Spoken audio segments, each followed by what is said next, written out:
Hello, it's Mr Elliott here and welcome to another maths video. In this video we are going to look at how we work out factors, then we're going to look at what is meant by the term common factor, and then finish by looking at how we identify the highest common factor, also known as HCF. With many of these videos, the timings will be at the bottom, so feel free to skip forwards and backwards depending on where you are at with your learning.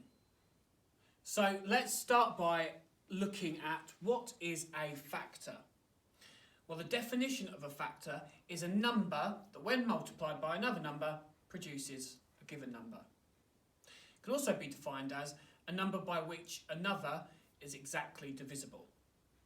For example, let's look at the number 8.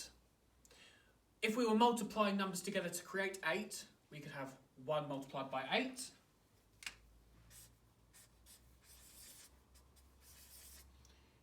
and 2 multiplied by 4. You could then swap those round. You could have 8 multiplied by 1 and 4 multiplied by 2.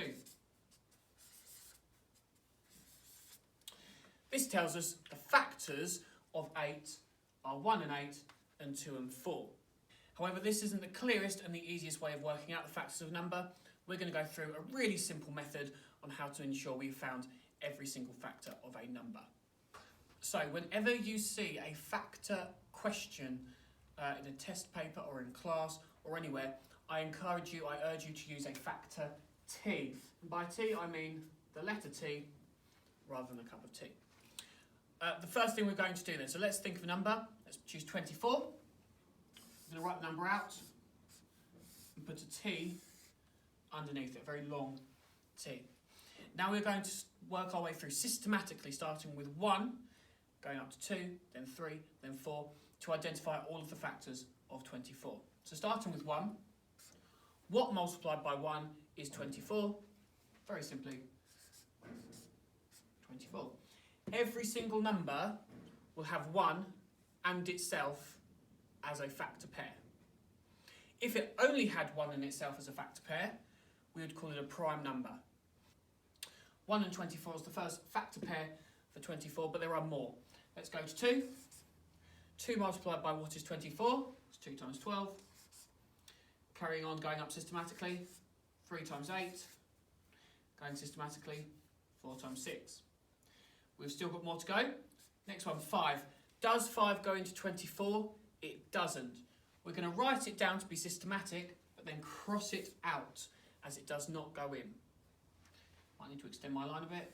Finally, 6, because we're going systematically. Well, we've already had 6, so that tells me it'd be 6 and 4, and then we'll just be repeating ourselves. Because we have a repeated number, we're going to cross it out and know that the numbers we've got already are our factors of 24. So our factor pairs are 1 and 24, 2 and 12, 3 and 8, and 4 and 6. And in sequential order, 1, 2, 3, 4, 6, 8, 12, and 24. Let's look at another example. Let's look at number 36. Write the number, factor T underneath, starting with 1, working our way through systematically. 1 and 36, 2 and 18, 3 and 12, 4 and 9, 5 doesn't go in, and 6 and 6. So the factors of 36 are 1, 2, 3, 4, 6, 9, 12, 18, and 36. So moving on to common factors. Common factors are quite simply factors that appear in two numbers. So let's look at that in a bit more detail. Let's choose two numbers. Let's look at the numbers 16 and 12. For both of those numbers, we're going to do a factor T to begin with. So 16, we've got 1 and 16, of course. 2 and 8. 3 doesn't go in. And 4 and 4. And for 12, 1 and 12. 2 and 6. 3 and 4. 4, repeated number. We know we've got to the end. So which numbers in 16, the factors of 16 and the factors of 12 are the same? Well, 1 is definitely, 1 will always be a common factor. 2 in both of these, 3 is not. 4 is. 8's not there, 16's not there, 12's not over here, 6 isn't over here. So we know we've identified all of the common factors. So the common factors of 16 and 12 are 1, 2, and 4. So now it's your turn. See if you can find the common factors for the numbers. Let's do 25 and 15. What's the common factors of those two numbers? Off you go. Right, let's see if we can go through it together. 25, we've got 1 and 25. 2 doesn't go in. 3 doesn't go in. 4 doesn't go in. 5 goes in. Repeated number, so we stop there. 15, 1 and 15. 2 doesn't go in. 3 and 5. 4 doesn't go in. 5, repeated number, cross it out, we stop there.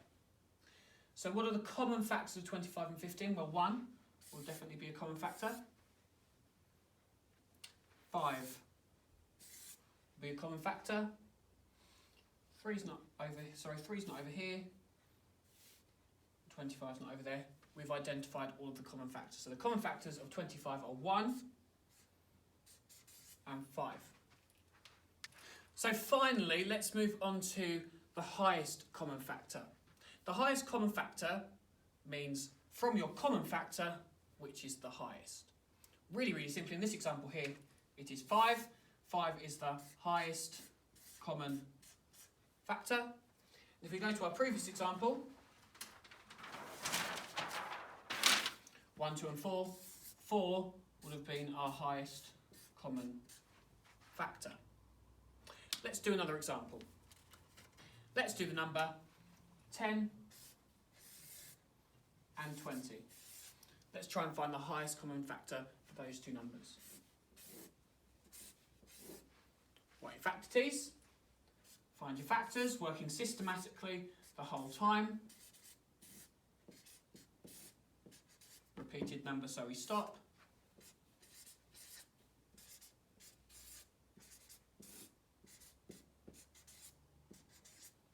Repeated number, so we stop.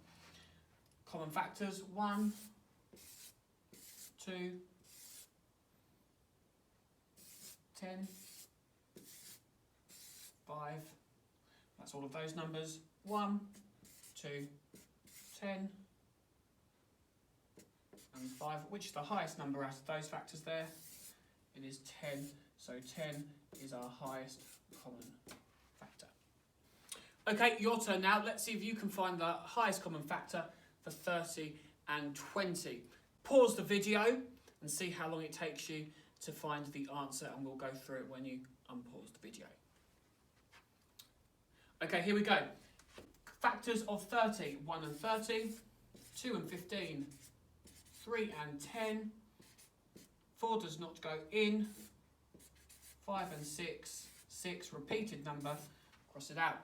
20, 1 and 20, 2 and 10, 3 doesn't go in, 4 and 5, 5 repeated number, cross it out. Circle the common factors, 1, 2, 3's not, 4's not, 5, 30's not, 15's not, 10, let's write those out, 1, 2, 5, and 10. So therefore the highest common factor is 10. Thank you for watching this YouTube video. I really hope these videos are helping you with your maths. If they are, click subscribe and hit the thumbs up at the bottom of this video. Thank you very much.